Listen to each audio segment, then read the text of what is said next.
Howdy folks, today we're going to be making a variation on the low-carb pizza I showed you in another video. Today we're going to be making Mexican pizza. And here's how we're going to go about doing that. The very first thing we're going to do is turn on the oven to about 450 degrees so it can be preheating while we get the pizza itself ready for baking. And to do that, what we're going to do is take some cooking oil and use it to coat an ordinary baking tray, and normally I use olive oil for that, but I had just a little bit of corn oil here I needed to get rid of. So I'm going to spread that around, and I'm going to make sure that I get it on the sides of the baking pan to help the pizza not stick there and come out more easily when it's time to eat it. So we've done that, and the next thing we're going to do is use our sauce. Now for ordinary pizza, you use ordinary pizza sauce, but since we're making a Mexican pizza, I'm going to use taco sauce. So I'm just going to put some taco sauce here in the pan. There we are. This is going to be the most carb-intensive thing we're going to use. The amount of taco sauce I've put in has about 12 grams of carb, but remember that's going to cover the whole pan, so that's not bad at all. And then I'm going to spread it around.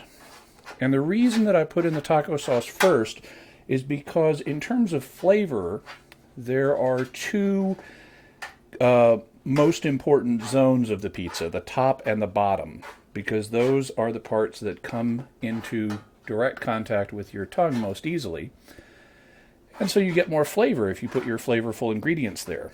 And I'm using medium taco sauce. You can use mild or hot, your preference. You could also use salsa if you wanted for this. Okay. Then we're going to put in what I think of as the backbone of the pizza, which is cheese. And I've got some mozzarella here, and I'm going to cover the tray with mozzarella. The reason I call it the backbone of the pizza is because the cheese, once you take the pizza out of the oven and it's had a chance to cool, the cheese will reacquire some firmness, and that will make it possible to hold a piece of this like you'd hold an ordinary piece of pizza, and it'll be the cheese primarily that gives it the firmness you need to enable you to do that.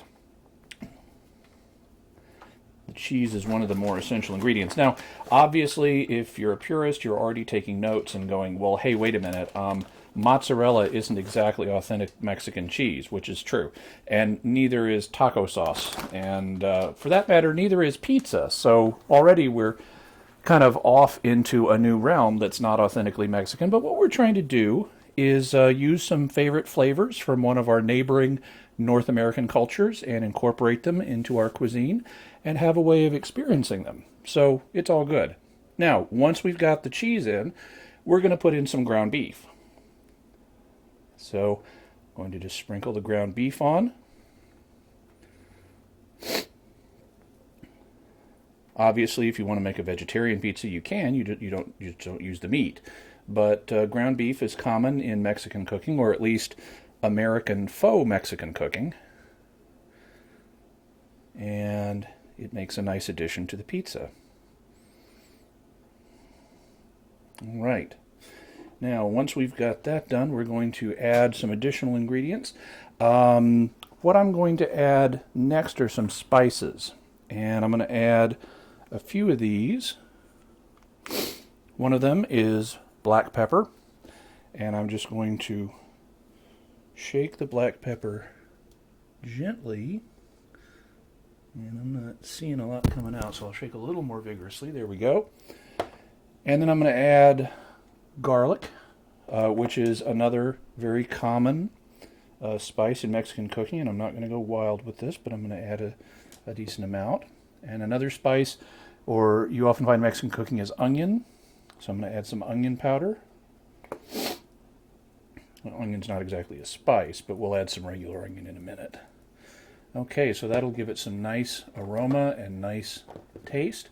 Then I'm going to put on a layer of Mexican cheese mix. And I don't know how authentic this Mexican cheese mix is, but, you know, authenticity isn't our primary concern here. And I'm going to just go with it. So, we'll sprinkle a good bit of this on. Okay.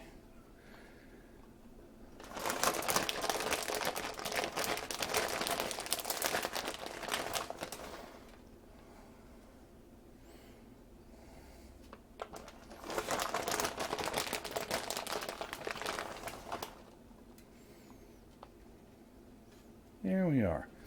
Now, for a last few toppings, what we're going to do is add some black olives. And we're just going to scatter them around. I really like black olives. Okay. There we are. And we're also going, going to add some diced onion.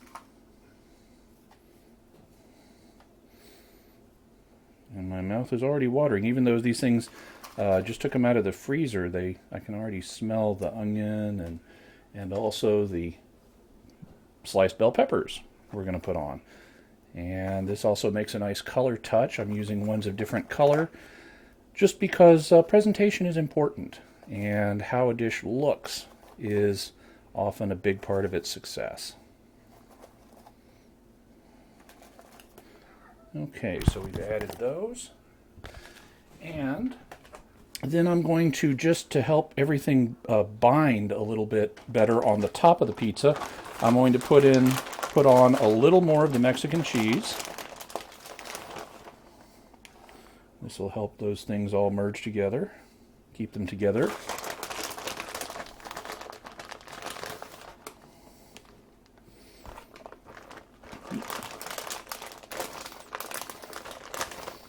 Here we are. Okay.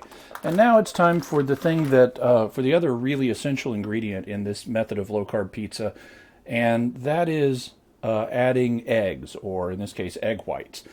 Personally, I think I like the egg whites a little bit better. They don't add quite as much of the eggy taste as if you have a yolk.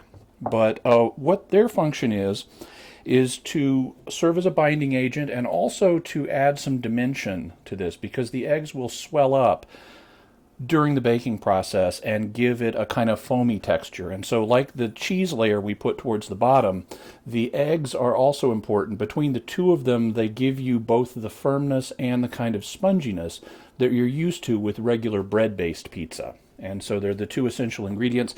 I'm going to put in about 4 eggs, which is about 1/4 of this container. I'm pouring kind of slow, but it gets in there. Okay, so once we have our eggs in there, it's time to put it in the oven for about 25 minutes, and we'll be back and show you what it looks like.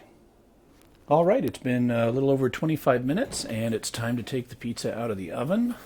So we're going to do that.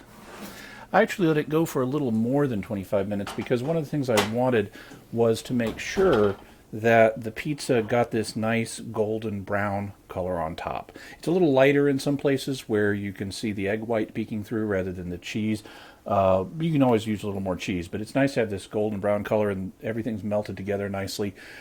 This whole pan has about, the way I prepared it, has about 22 grams of carb.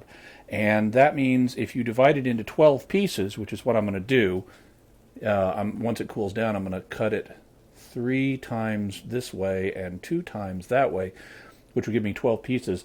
It will be about 2 grams of carb per slice, which is just really awesome for low-carb food. In terms of how this smells and tastes, it's absolutely marvelous. While it was cooking, you know, the whole aroma of the garlic and the onions and the bell peppers was just wafting through the kitchen.